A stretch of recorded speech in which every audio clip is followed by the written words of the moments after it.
ಮೊದಲೆಲ್ಲ ಮಾರ್ಕೆಟ್ಗೆ 500 ರೂಪಾಯಿ ತಗೊಂಡೋದ್ರೆ ಒಂದು ಚೀಲ ಪೂರ್ತಿ ನಾವು ತರಕಾರಿ ಇರ್ಬೋದು, ಬೇಳೆಕಾಳು ಇರ್ಬೋದು, ಅಕ್ಕಿ ಇರ್ಬೋದು, ಏನ್ ಬೇಕಾದ್ರೂ ತರಬಹುದಿತ್ತು. ಆದ್ರೆ ಈಗ 1,000 ಅಲ್ಲ 2,000 ರೂಪಾಯಿ ಇಟ್ಕೊಂಡೋದ್ರು ಒಂದು ಚೀಲದಲ್ಲಿ ತರಕಾರಿ ತರಕಾಗಲ್ಲ, ಅರ್ಧ ಬ್ಯಾಗು ತುಂಬಲ್ಲ ಅಂತ ಇಲ್ಲಿ ಮಾರ್ಕೆಟ್ ಅಲ್ಲಿ ಇರುವಂತಹ ಜನಸಾಮಾನ್ಯರು ತಮ್ಮ ಅಳಲನ್ನ ತೋಡಿಕೊಂಡಿದ್ದಾರೆ.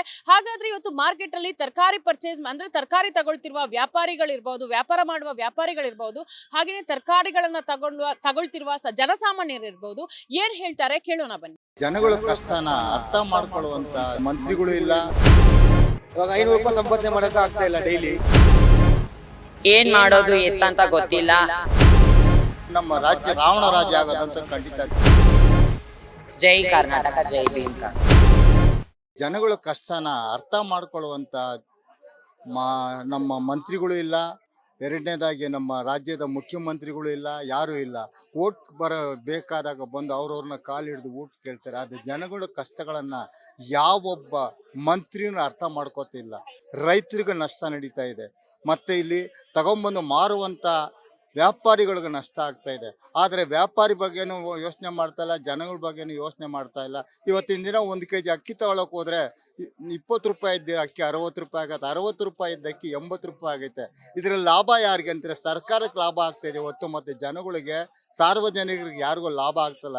ಅದೇ ರೀತಿ ರೈತರು ತಗೊಂಬಂದು ಒಬ್ಬ ದಳ್ಳಾಳಿ ಅಂತ ಕೊಡ್ತಾನೆ 50 ರೂಪಾಯಿ ಅಂತ. ದಳ್ಳಾಳಿ ಏನು ಮಾಡ್ತಾನೆ? 70 ರೂಪಾಯಿ ಮಾರ್ತಾನೆ. ಆ 70 ರೂಪಾಯಿಗೆ ಅವ್ನು ತಗೊಂಡು ಏನು ಮಾಡ್ತಾನೆ? ಇಲ್ಲಿ ಮಾರೋನು 90 ರೂಪಾಯಿಗೆ ಮಾರ್ತಾನೆ. ಇದರಲ್ಲಿ ಯಾರಿಗಪ್ಪ ಲಾಭ ಅಂದರೆ ದಳ್ಳಾಳಿಗೆ ಲಾಭ, ಬೆಳೆಯೋನಿಗೆ ಲಾಭ ಇಲ್ಲ.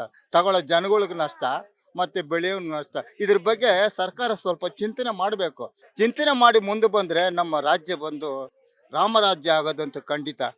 ಇದೇ ರೀತಿ ಇದ್ರೆ ರಾಮರಾಜ್ಯ ಆಗಲ್ಲ, ರಾವಣ ರಾಜ್ಯ ಆಗೋದಂತೂ ಖಂಡಿತ. ವ್ಯಾಪಾರನೇ ಇಲ್ಲ. ಮೊದಲೆಷ್ಟು ವ್ಯಾಪಾರ ಆಗ್ತಿತ್ತು, ಈಗ ಎಷ್ಟು ವ್ಯಾಪಾರ ಆಗ್ತಾ ಇದೆ? ಮೊದಲ ಒಂದ್ ದಿನಕ್ಕೆ 1,000 ರೂಪಾಯಿ ಸಂಪಾದನೆ ಮಾಡಕ್ ಹೋಗ್ಬೋದು. ಇವಾಗ 500 ರೂಪಾಯಿ ಸಂಪಾದನೆ ಮಾಡಕ್ ಆಗ್ತಾ ಇಲ್ಲ ಡೈಲಿ. ಜನ ಬರ್ತಿದ್ದು ದಿನ ಐಟಮ್ ರೇಟ್ ಹಾಕ್ಬಿಟ್ಟಿದೆ, ಜನನೂ ಕಡಿಮೆ ಆಗ್ಬಿಟ್ಟಿದ್ದಾರೆ. ಫುಟ್ಪಾತ್ ಇಲ್ಲ ಅಂತ ಹೇಳಿದ್ದಾರೆ ಎಲ್ಲರಿಗೂ. ಅದರಿಂದ ಯಾರು ಬರ್ತಾ ಇಲ್ಲ, ಮನೆ ಬಿಟ್ಟು ಯಾರು ಬರ್ತಾ ಇಲ್ಲ. ಅದಕ್ಕೆ ವ್ಯಾಪಾರನೇ ಆಗ್ತಾ ಇಲ್ಲ. ಎಲ್ಲ ಕಡಿಮೆ ಬೆಲೆ ಇದ್ರೇನೆ ಬರ್ತಾರೆ ಜನಸಂಖ್ಯೆ. ಜಾಸ್ತಿ ಬೆಲೆ ಇದ್ರೆ ಯಾರು ಬರೋದಿಲ್ಲ. ಕ್ಯಾರೆಟ್ ಒಂದು ಮೂಟೆ ಬಂದು 1,000 ರೂಪಾಯಿ ಇತ್ತು, ಇವಾಗ 3,500 ಇದೆ. ಮಾರ್ಕೆಟ್ ಅಂದಿದ್ವಿ ಇವಾಗ. ಮತ್ತು ಇನ್ನೊಂದೇನಾಗಿದೆ ಅಂದರೆ ಇಲ್ಲಿ ಇದು ಬಂದಮೇಲೆ ಸ್ವಲ್ಪ ಈ ಮಳೆಗಳೇ ಜಾಸ್ತಿ ಆದಮೇಲೆ ಸ್ವಲ್ಪ ಇಲ್ಲಿ ತರಕಾರಿ ರೇಟ್ಗಳೆಲ್ಲ ಜಾಸ್ತಿ ಆಗಿಬಿಟ್ಟಿದೆ. ಇವಾಗ ಏನು ಅಂದರೆ ಮಾಮೂಲಿ ಏನು ತೊಗೋಬೇಕು ಅಂದರೆ ನಾರ್ಮಲ್ ಜನಕ್ಕಂತೂ ಇಲ್ಲಿ ಸ್ವಲ್ಪ ತೊಗೊಳಕ್ಕಾಗಲ್ಲ. ಕೆಲವುದು ಎಲ್ಲ ಕಮ್ಮಿ ಇದೆ, ಕೆಲವುದೆಲ್ಲ ಸಿಕ್ಕಾಪಟ್ಟೆ ಜಾಸ್ತಿ ಆಗಿಬಿಟ್ಟಿದೆ. ಹೂವಂತೂ ಕೇಳೋರೇ ಇಲ್ಲ. ಶಾಮಂತಿಗೆ ಹೂವಾಗಿರ್ಬೋದು, ಇದಾಗಿರ್ಬೋದು, ಕಟ್ರೆ ಹೂವಾಗಿರ್ಬೋದು, ಎಲ್ಲ ನಿಮಗೆ 150, 200 ಮೇಲೇ. ಬಡವ್ರಿಗೆಲ್ಲ ಸ್ವಲ್ಪ ಕಷ್ಟ ಇದೆ ತೊಗೊಳ್ಳೋದು. ಎಲ್ಲ ತರಕಾರಿ ರೇಟ್ ಎಲ್ಲ ಜಾಸ್ತಿ ಆಗಿದೆ. ನಾವು ದೂರದಿಂದ ಬರಬೇಕು, ತುಂಬ ಕಷ್ಟ ಆಗಿದೆ. ಬಸ್ ಚಾರ್ಜ್ ಬೇರೆ ರೇಟ್ ಜಾಸ್ತಿ. ನಾವು ಇಷ್ಟೂರ ಬಂದು ನೋಡಿದ್ರೆ ಇವರು ರೇಟ್ ಜಾಸ್ತಿ ಮಾಡ್ತಾ ಇದ್ದಾರೆ. ತರಕಾರಿ ರೇಟ್ ಜಾಸ್ತಿ ಅಂತ ಮಾರ್ಕೆಟ್ಗೆ ಬರ್ತೀರಾ? ಇಲ್ಲೇ ಜಾಸ್ತಿ. ಹೌದೌದೌದು. ಆಮೇಲೆ ತರಕಾರಿ ಬೆಲೆ, ಹಣ್ಣುಗಳ ಬೆಲೆ, ಹೂವು ಬೆಲೆ ಅಂತ ವಿಪರೀತ ಗಗನಕ್ಕೆ ಹೋಗ್ಬಿಟ್ಟಿದೆ. ಹೂವು ಬೆಲೆ ಎಲ್ಲ ವಾಪಸ್ ಹೌದೌದೌದು. ಏನ್ ಮಾಡ್ತೀರಿ, ಎಲ್ಲ ಬೆಲೆ ಪ್ರತಿಯೊಂದು ಜಾಸ್ತಿ ಆಗ್ಬಿಟ್ಟಿದೆ. ಹೂ ರೇಟ್ ನೋಡಿದ್ರೆ ಗಗನ. ಏನು 300 ರೂಪಾಯಿ 400 ರೂಪಾಯಿ ಹೋಗ್ತಾ ಇದೆ. ಅದಕ್ಕೆ ಸ್ವಲ್ಪ ಕಮ್ಮಿ ಮಾಡ್ಬೇಕು. ನಮಸ್ತೆ, ನನ್ನ ಹೆಸರು ಕಾಜಲ್ ಅಂತ. ನಾನು ಮಾರ್ಕೆಟಿಗೆ ಡೈಲಿ ಬರ್ತೀನಿ. ಮಾರ್ಕೆಟಲ್ಲಿ ತುಂಬಾ ವ್ಯಾಪಾರಿಗಳು ತುಂಬಾ ಕಷ್ಟ ಪಡ್ತಾ ಇದ್ದಾರೆ. ತರಕಾರಿ ಬೆಲೆ ಎಲ್ಲ ಜಾಸ್ತಿ ಆಗಿದೆ, ಹಣ್ಣಿನ ಬೆಲೆ ಜಾಸ್ತಿ ಆಗಿದೆ, ಎಲ್ಲ ಕಷ್ಟ ಪಡ್ತಾ ಇದ್ದಾರೆ. ಏನೋ ಸೌಕರ್ ಬಂದು ಹಣ ಕೊಟ್ಟು ಅವರು ಎಷ್ಟು ರೇಟ್ ಮಾತಾಡಿದ್ರೆ ಈಸ್ಕೊಂಡು ಹೋಗ್ಬಿಡ್ತಾರೆ. ಆದ್ರೆ ಬಡವ್ರು ಬಂದು ಅವ್ರ ಹೊಟ್ಟೆಪಾಡಿಗೆ ಏನೋ ಒಂದು 10-20 ಕಮ್ಮಿ ಮಾಡೋಂದ್ರೆ ಕೂಡ ಮಾಡಕ್ ಆಗ್ತಾ ಇಲ್ಲ. ರೈತರದ್ದು ಕಮ್ಮಿ ಇವಾಗ ಏನು ಇದಿಲ್ಲ. ತುಂಬಾ ನಮ್ಮವ್ರಿಗೂ ಕಷ್ಟ ಇದೆ, ಎಲ್ಲರಿಗೂ ಕಷ್ಟ ಇದೆ.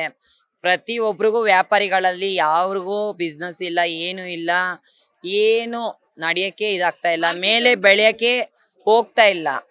ತುಂಬಾ ಅಂದ್ರೆ ತುಂಬಾ ನಮ್ಗೆ ರೈತರಿಂದ ಹಿಡಿದು ಎಲ್ಲರಿಗೂ, ಬಡವರಿಂದ ಹಿಡಿದು ಎಲ್ಲರಿಗೂ ಕಷ್ಟ ಆಗ್ತಾ ಇದೆ. ಇದರಿಂದ ಮಾರ್ಕೆಟ್ ಅಲ್ಲಿ ತುಂಬಾ ಅರ್ಧಕ್ಕರ್ಧ ತೊಂದರೆಗಳು ಜಾಸ್ತಿನೇ ಆಗ್ತಾ ಇದೆ ಹೊರತು ಕಮ್ಮಿ ಅಂತೂ ಆಗ್ತಾನೆ ಇಲ್ಲ. ಏನೋ ಹೊಟ್ಟೆಪಾಡಿಗೆ ನಾವು ಕೈ ಹೊಡೆದು, ನಾವು ಮಂಗಳಮುಖಿಯಾಗಿದ್ದು ಒಂದು ಕೈ ಹೊಡೆದು ಒಂದು ಕಾಯಿ ಕೇಳಿದ್ರೆ ಕೂಡ ಅಮ್ಮ ಕಾಯಿ ಬೆಲೆ ಜಾಸ್ತಿ ಆಗ್ಬಿಟ್ಟಿದೆ ಅಂತ ಹೇಳ್ತಾರೆ. ಇವಾಗ ನಾವು ಕಾಸು ಕೊಟ್ಟೆ ತಗೊಂತೀವಿ, ಪ್ರತಿದಿನನೂ ತಗೊಂತೀವಿ. ಏನ್ ಮಾಡೋದು ಎತ್ತಂತ ಗೊತ್ತಿಲ್ಲ.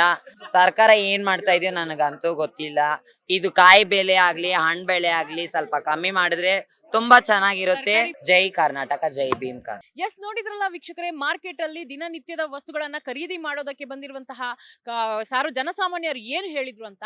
ಸಂಪಾದನೆ ಅಷ್ಟೇ ಇದೆ, ಆದ್ರೆ ಪ್ರತಿನಿತ್ಯ ಬೆಲೆ ಏರಿಕೆ ಅಂದ್ರೆ ತರಕಾರಿ ಇರ್ಬೋದು, ಬೇಳೆಕಾಳು ಇರ್ಬೋದು, ಅಕ್ಕಿ ಇರ್ಬೋದು, ಇದರ ಬೆಲೆಗಳು ದಿನದಿಂದ ದಿನಕ್ಕೆ ಜಾಸ್ತಿ ಆಗ್ತಾ ಇದೆ. ಇದರಿಂದ ಬಡ ಜನರು ಹಾಗೇನೆ ಮಧ್ಯಮ ವರ್ಗದ ಜನರು ಏನ್ ಮಾಡ್ಬೇಕು ಅನ್ನೋದು ತೋಚದಂತಾಗಿದೆ. ಹಾಗೇನೆ ಇನ್ಯಾವಾಗ ಇಳಿಕೆ ಆಗತ್ತೆ ಈ ತರಕಾರಿ ಮತ್ತೆ ಅಕ್ಕಿ ಬೇಳೆಕಾಳು ಇದರ ಬೆಲೆ ಆದಷ್ಟು ಬೇಗ ಇಳಿಕೆ ಆಗ್ಲಿ ಅಂತ ಇಲ್ಲಿನ ಜನಸಾಮಾನ್ಯರು ಹೇಳ್ತಾ ಇದ್ದಾರೆ. ನೆಲ ಜಲ ಭಾಷೆಗಾಗಿ ಪ್ರಾಮಾಣಿಕ ಪತ್ರಿಕೋದ್ಯಮ. ನೀವು ನೋಡ್ತಾ ಇದ್ದೀರಾ focus TV. Camera person Lokesh ಜೊತೆ ನಾನು ಜಯಶ್ರೀ.